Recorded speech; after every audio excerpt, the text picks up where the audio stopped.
Sir, निगरां वज़ीर आज़म के आने के बाद डॉलर की कीमत में कमी आई थी। आपका कहना था कि आपने हमेशा ये बात बोली कि डॉलर को नीचे लाना है, डॉलर में कमी आए।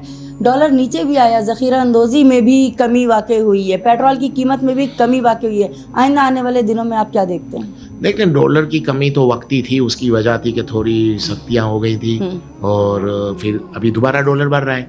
अब इसकी वजह ये है डॉलर बढ़ने की कि अब आपके पास रॉ मटेरियल नहीं है, यहाँ तक कि आपके पास मेडिसिन का रॉ मटेरियल नहीं है। अगर रॉ मटेरियल आप इंपोर्ट करोगे तब मेडिसिन बनेगी, और जैसे ही रॉ मटेरियल इंपोर्ट करना शुरू किया है, डॉलर दोबारा इंक्रीज़ होना शुरू हो गया है। तो पाकिस्तान जैसे इंपोर्ट पे थोड़ा नरमी करेगा, पाकिस्तान के पास डॉलर और बढ़ते जाएंगे। यही तो मैं कह रहा हूँ, कभी डॉलर ऊपर कभी नीचे, कौन इन्वेस्टर पाकिस्तान में आएगा? ना कोई इन्वेस्टर पाकिस्तान में आएगा, ना पाकिस्तान की लोकल इंडस्ट्रियाँ काम कर पाएंगी। मुझे तो नहीं लगता कि पाकिस्तान के कुछ हालात अच्छे हों, बज़ाहिर तो नज़र नहीं आता। सर, आपके इकबाल साहब, आपके पाकिस्तान में भी आपका ज़ाहिर कारोबार है, मुख्तलिफ़ ममालिक में भी आपके कारोबार फैले हुए हैं, आना जाना आपका लगा रहता है, लेकिन आप पाकिस्तान में बहुत कम वक्त देते हैं और ज़्यादातर आप पाकिस्तान से बाहर रहते हैं। इसकी क्या वजह है? मेरा ज़्यादा बिजनेस ही पाकिस्तान से बाहर है। पाकिस्तान अब में है या पहले से था? पहले शुरू से पाकिस्तान में, तो मैंने बाद में किया है, वो भी 10-15% बिजनेस है मेरा पाकिस्तान में, इससे ज़्यादा बिजनेस नहीं है। तो आप खुद अंदाज़ा लगाएं, जहाँ आपका 10-15% बिजनेस हो और बाकी आपका बाहर हो, तो आप कहाँ रहेंगे? ज़्यादा बाहर ही रहेंगे। तो ये तो अंडरस्टूड है कि पाकिस्तान में बिजनेस ही कम है, तो इधर इतना रहना का कोई रहने का कोई मकसद भी नहीं है ना। आप बहुत ज़्यादा फ्री कैंप्स वगैरह लगाते हैं यहाँ के लोगों के लिए। अच्छा, आप पहले हमारे सुनने में ये आया था कि आप मेमन कमेटी सिर्फ मेमन कमेटी के लोगों के लिए ही काम करती है, बट ये कि अब सुनने में ये आ रहा है कि उर्दू स्पीकिंग और दूसरे तमाम स्पीकिंग के लोगों को भी इन चीज़ों से फ़ायदा पहुँच रहा है। आप हर हफ्ते एक कोई ना कोई फ्री कैंप लगा रहे होते हैं, कोई ख़ास टारगेट है कि मेडिकल की भी आपका फोकस है, तालीम की तरफ क्यों नहीं आ पा रहे हैं? नहीं, देखिए, तालीम पे भी काम किया है मैंने, ऐसी बात नहीं है, लेकिन मेडिकल का ये है कि जो मुझे मेरे बस का है काम वो भी करना है, क्योंकि मेरे पास इतनी बड़ी टीम नहीं है कि हम हर सेक्टर पे काम कर सकें। जितना हो रहा है तो मैं कर रहा हूँ। मेडिकल कैंप के हवाले से देखिए, मेरी जो खुद की राय है, तो 2 चीज़ों में सबसे ज़्यादा काम होना चाहिए, एक हेल्थ पे, एक एजुकेशन पे। एजुकेशन पे भी मैं काम कर रहा हूँ, लेकिन वो ऐसा है कि उसको दिखा नहीं पाते। मेडिकल कैंप ऐसे हैं कि जो आप सबको सामने ला सकते हैं, तो इस वजह से नज़र आ रहा है। लेकिन दिखा नहीं पाते किस सेंस में? आप मतलब एजुकेशन पे भी हम काम कर, मेरा मेमन लीडरशिप फोरम से ताल्लुक है यूएई चैप्टर में, तो हम देखें अमेजोन की भी क्लासें करवाई हैं। और मेरा जो अपनी जो सोच है, आज की तालीम आप किसको कह रहे हैं मुझे नहीं पता। जो पाकिस्तान में जो तालीम चल रही है, रट लिया और पास हो गया, ये तालीम नहीं है, ये बस समझो एक धोखा है। हम लोग ऐसे लोगों को तैयार कर रहे हैं, ऐसी तालीम दे रहे हैं यहाँ पर, जिनकी दुनिया में कोई वैल्यू नहीं है, जो एक्सेप्टेबल नहीं है। दुनिया की मार्केट को, आज की मार्केट को इस तरह के ग्रेजुएट चाहिए नहीं जो हम तैयार कर रहे हैं। मैं इस तालीम पे एक्चुअल बिलीव नहीं करता।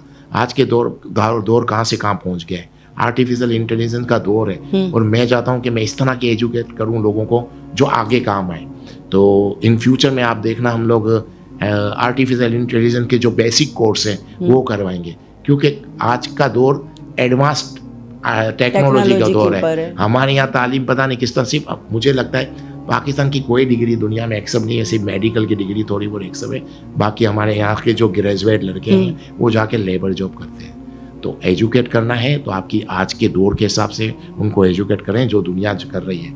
आर्टिफिशियल इंटेलिजेंस के बेसिक कोर्स करवाएं जो कल इनको काम आएगा।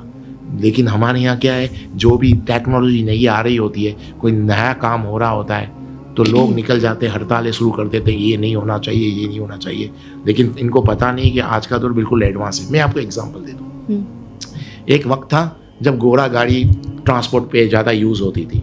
आप लोगों को मालूम होगा, काफ़ी पुराना है, स्टडी करेंगे पता है। जब व्हीकल्स यानी गाड़ियों का दौर आया, तो जब गाड़ियाँ आना शुरू हुई, तो जो टांगे गाड़ियाँ चला रहे थे घोड़े, उन्होंने हड़तालें शुरू कर दी कि हमारे रोज़गार को तबाह किया जा रहा है। ठीक है, तो ये नहीं है। इसी तरह आज का दौर भी ऐसा है, रोज़गार तबाह नहीं किया जा रहा था, लेकिन जो उस वक्त समझ रखते थे उन्होंने क्या किया, जो मेन पावर थे, जो टांगे गाड़ियाँ चलाते थे, उनको ड्राइविंग सिखाई, ड्राइविंग लाइसेंस दिलाया, उनको बोला आप ये काम करें। तो आज का दौर भी ऐसा है कि कितनी जॉब ख़त्म हो जाएगी, हज़ारों नहीं लाखों जॉब ख़त्म हो जाएंगी, लेकिन ऐसे लाखों जॉब नहीं आएंगी। तो उस तरह की तालीम देनी चाहिए जो आज नहीं कल काम आएगी।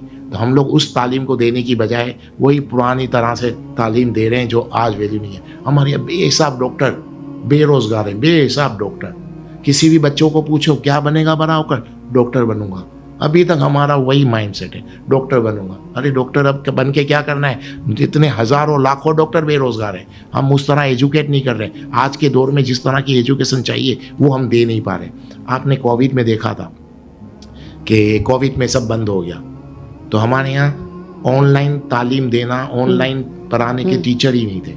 10 से 12% थे जो ऑनलाइन तालीम दे सकते थे, तो उनको कितना बड़ा रोजगार मिला। तो हमको उसी तरह से लेकर आना है जो आज की रिक्वायरमेंट है, लेकिन हमने अभी तक तैयार नहीं किया। तालीम अगर देनी है तो ये तालीम नहीं है इसकी फ़ीस भर दी उसकी, नहीं, उसको वो तालीम दो जो उसको कल ज़रूरत पड़ेगी।